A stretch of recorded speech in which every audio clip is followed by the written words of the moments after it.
व्यापारी को मालूम पड़ा कि रत्न कंबल कोई खरीद सकता है, तो वह सुकुमाल सेठ की माँ वहां पहुंचे।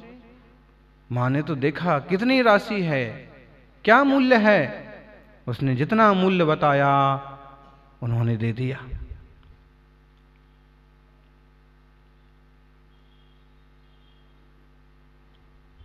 अथाह संपत्ति थी। राजा और सेठ बहुत बड़ी हस्ती माने जाते थे, बल्कि कभी कभी राजाओं को भी सेठ के सामने छोटा बनना पड़ता था।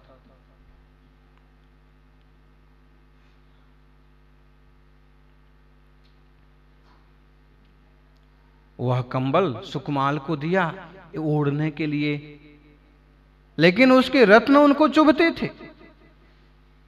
रानी मां ने देखा कि रत्न चुभते हैं, इसे अच्छा नहीं लगता है। करोड़ों स्वर्ण मुद्राओं से खरीदा हुआ कंबल, उसने कहा कि आप क्या करें, एक बहू को देते हैं तो बाकी क्या सोचेंगी। उसके टुकड़े करवा करके 32 बहुओं के लिए जूतियां बनवा दी, रत्न लगी हुई जूतियां, मखमली जूतियां। योग संयोग की बात कि किन्हीं बहू का एक जूती गिद्ध पक्षी ने आकाश में देखा, महल के ऊपर एक जूती पड़ी थी। उसने समझा कि मांस का टुकड़ा है, उठा के लेके उड़ गया। आकाश में जाके उसने उसको कुछ देखा, टटोला, तो उसको निस्सार समझ में आया, इसलिए उड़ते उड़ते ही उसने छोड़ दिया। और छोड़ा तो कहां गिरा, राजा श्रेण के रनिवास में। और जिसके हाथ पड़ा उसने कहा कि ये तो सम्राट का ही होगा, सम्राट की किसी महारानी का होगा। बात आगे तक पहुंची, ये जूती किसकी है, फिर ऐसी दूसरी जूती और कहां पर है। बात खुलते खुलते यहां तक आ गई कि यह तो सुकुमाल की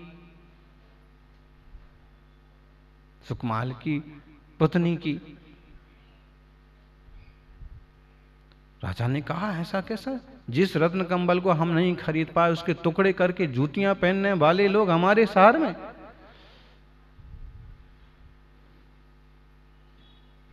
क्योंकि सम्मान रहता था धर्मात्माओं के प्रति और आत्मीय भाव भी रहता था। सम्राट पहुंचे, महारानी ने स्वागत किया, पूछा कैसे आना हुआ। बेटे को भी कहा कि सम्राट आए हैं, चलो अगवानी करो। राजा की जब आरती उतारी जाने लगी तो उस आरती के दीपक से राजा को तो प्रसन्नता हुई, कुछ तकलीफ नहीं हुई, लेकिन सुकुमाल की आंखों से आंसू आ गए। राजा देखने लगा कि मेरे आने से इनको तकलीफ हो गई क्या, मेरे आने से इनको दुख हो रहा है क्या हैं? अब कोई पहले जमाने में वो इनकम टैक्स का छापा तो है नहीं, मैं तो भले मन से आया हूं कि ऐसे व्यक्ति से मिलना चाहिए। कुछ नहीं बोले। जब भोजन करने की बात आई तो उनको बिठाया और नजर उतारी, सरसों बरसाए अलग अलग ढंग से। तो सुकुमाल बैठे, राजा भी बैठे, लेकिन वह बार बार हिलता डुलता। राजा ने कहा कैसा है राजकुमार हैं, कैसा सेठ पुत्र है, एक ठीक से बैठता भी नहीं है। फिर परोसा गया कोमल अन्न। तो वास्तव में ये हुआ था कि राजा को अलग परसें और राजकुमार को सेठ पुत्र को अलग से परोसे तो कैसा लगेगा। इसलिए उनको जो कमल के पुष्पों में रख करके भात के दाने मुलायम किए जाते थे, वो दाने और दूसरे दाने मिला करके इकट्ठा भात कर दिया, अन्न बना दिया, पकवान बना दिए। और जब राजा को परोसा तो राजा ने बड़ी रुचि से खाया, लेकिन सुकुमाल एक एक दाना चुनता और उठा करके। राजा ने फिर विचार किया कैसा है, खाने का भी लखन नहीं है, एक एक दाना उठा के खाता। भोजन करके जैसे ही हाथ मुंह धोया तो राजा हाथ धो रहे थे और हाथ धोते धोते उसी पात्र में उनकी एक अंगूठी गिर गई। तो पात्र में अंगूठी गिर गई तो उनने वापस अंगूठी पाने के लिए हाथ डाला तो उसमें तो वैसी सैकड़ों अंगूठियां, कौन सी अंगूठी मेरी है, देखते रह गए। पास में खड़ी थी सेठानी, उसने हाथ जोड़ के कहा, प्रभु क्षमा करना, ये सारी अंगूठियां इसी सुकमाल की हैं। ये जब हाथ धोता है और इसकी कोई अंगूठी गिर जाती है तो ये वापस नहीं उठाता।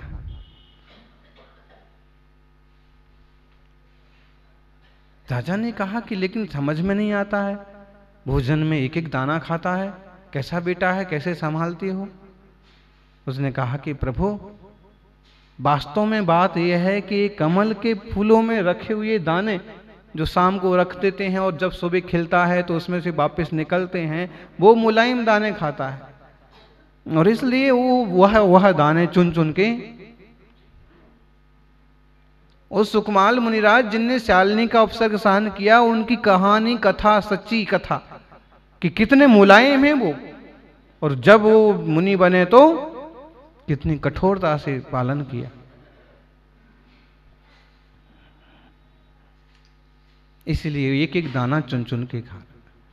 और वो हिलना डुलना, उसमें भी यही कारण है, इतने मुलायम है कि उनको सरसों के दाना भी पांव में चुभ रहा है, इसलिए एक आसन से नहीं बैठते, नहीं बैठ पाए। और आंखों में आंसू, आंसू नहीं है, घी के दीपक की लौ भी उनको सहन नहीं होती है। यह इस प्रकार के दीपक की लौ में नहीं रहता है, यह रत्नों के दीपक की लौ में ही रहता है। इसके सब महलों में रत्नों के दीपक हैं। जो कि सम्राट थे इसलिए इतना बड़ा थाल हीरे मोती से भर करके निछावर किया, उनको भेंट किया। लेकिन ये सब सुनकर के उन्हें बड़ा आश्चर्य हुआ, और आपको भी आश्चर्य होना ही चाहिए। ज्ञानी को जब ज्ञान होता है कि देह मारू नथी, हूँ आत्मा छू आने शरीर पुद्गलनो छे। आत्मा आने शरीर एक नहीं हो सकता है। जब उनके मामा मुनिराज उद्यान में चतुर्मास किए तो मां ने तो मना कर दिया कि नहीं,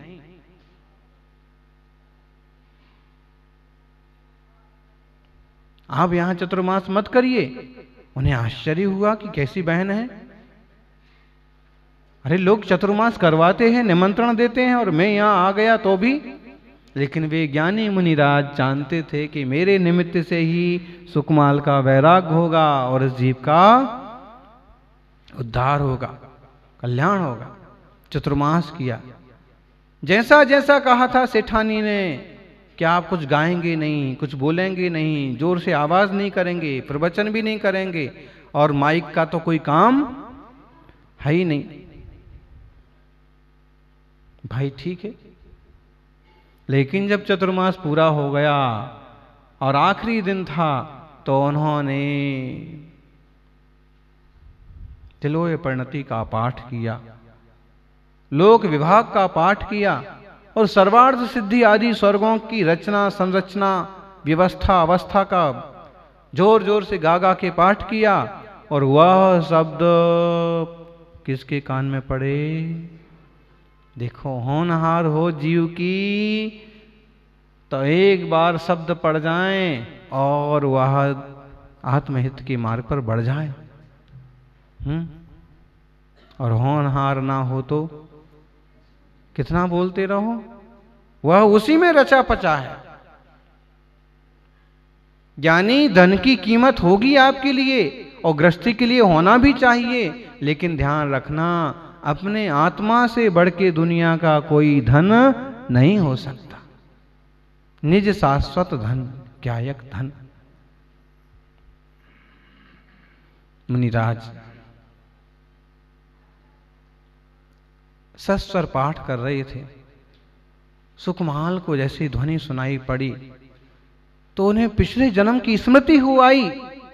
इन मुनियों के उपदेश से किस दिन आपको तत्वबोध हो जाए, किस दिन आत्मरुचि जाग जाए, कुछ ठौर है। कभी भी योग बन सकता है। युवा लोग भी छोटे छोटे व्रत ले लेते हैं, जितना बनता है उतना संयम ले लेते हैं। किससे प्रेरित होकर के? आज हमारा जहां आहार हुआ वहां 4-5 लोगों ने अपने योग्य व्रत स्वीकार किए। रात्रि भोजन त्याग करेंगे, 1 साल त्याग करेंगे। किसके आभा मंडल में?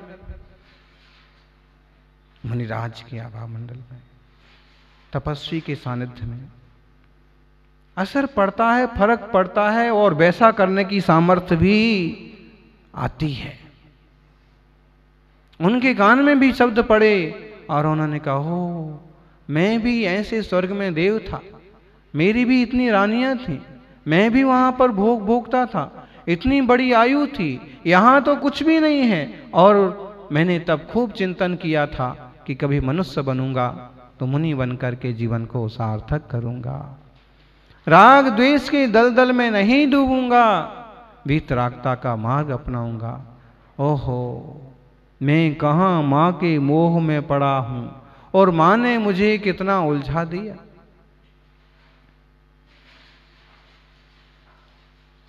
तभी उन्होंने महल से निकलने का रास्ता ढूंढा। कहां से निकले? बोलो जी ज्ञानी। अध्यक्ष जी सबसे ज्ञानी होते हैं। बताइए कहां से निकले? अगर दरवाजे से जाते हैं तो प्रतिहारी हैं, चौकीदार हैं, अभी खबर पहुंचेगी, बाहर नहीं जा सकता। कक्ष का दरवाजा खोलता हूं तो अभी रानियां जागेंगी।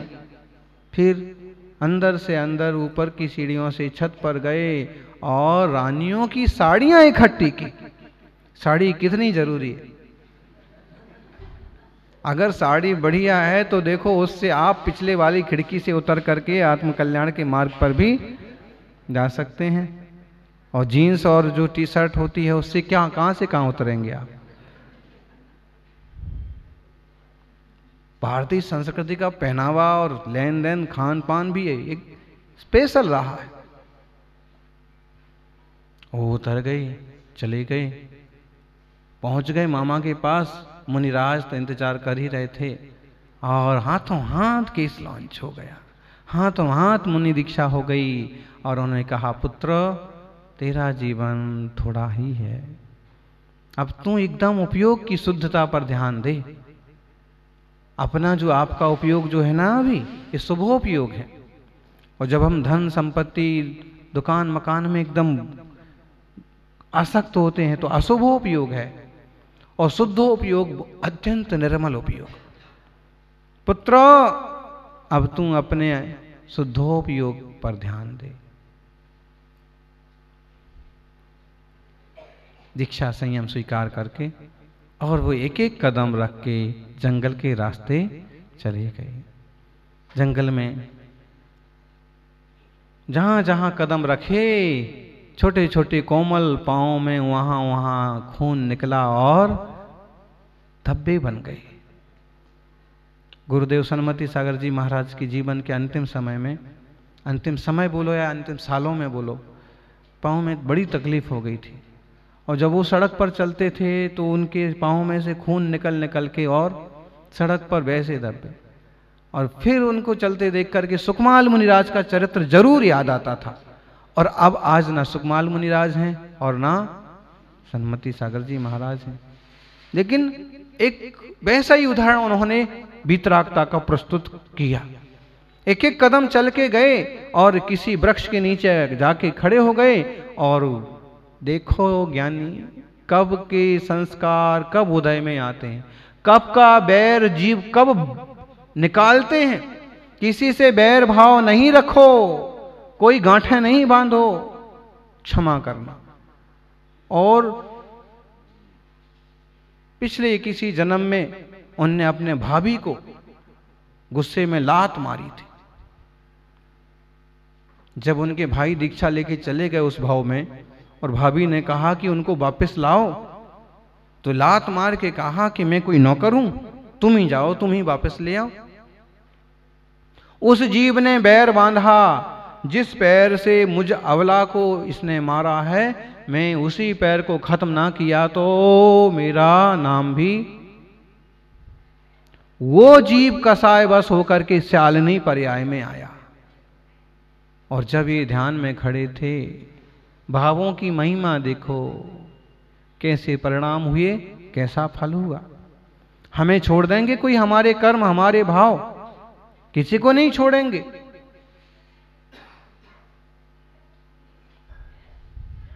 कर्म का लेख मिटे ना रे भाई,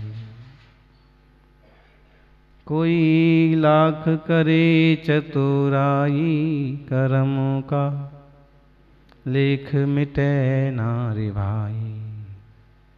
सभी ने स्वीकार किया है प्राय करके कर्म सत्ता को। महावीर स्वामी ने उसको बहुत अच्छे ढंग से प्रस्तुत किया और आचार्यों ने लिखा, आप विधिवत समझ सकते हैं। ध्यान में खड़े हैं सुकमाल मुनिराज, आत्मलीन हैं, उन्हें देह की खबर नहीं है। हमें यहां बैठे बैठे भी धर्म की खबर नहीं होती है, और उन्हें जंगल में खड़े खड़े भी आत्मधर्म की भरपूर खबर है। शालिनी ने अपने छोटे छोटे 2 बच्चों के साथ आकर के उनके पांव को खाना। अब यहां उसने कोई गणित नहीं लगाया है कि ये वही व्यक्ति हैं और मैं इसका पांव खाऊं। केवल वो संस्कार ऐसे बने हैं कि उसने आकर के उनका पांव खाना चालू कर दिया। भी ध्यान में खड़े रहे, आत्म ध्यान में। ऐसी कैसी एकाग्रता बनती है, ऐसी कैसी आत्म भावना बनती है कि देह की भी खबर नहीं, क्योंकि उन्होंने देह को अपना पड़ोसी माना है। इसलिए देह का कुछ बिगड़े तो आत्मा का बिगड़ता नहीं, और आत्मा का बिगड़े तो देह का भी कुछ बिगड़ता नहीं। दोनों पृथक पृथक है। आत्मा का बिगड़े तो आत्मा का ही बिगड़ता है। इसलिए उनने अपने आत्म परिणामों को नहीं बिगाड़ा। शरीर बिगड़ गया तो बिगड़ गया।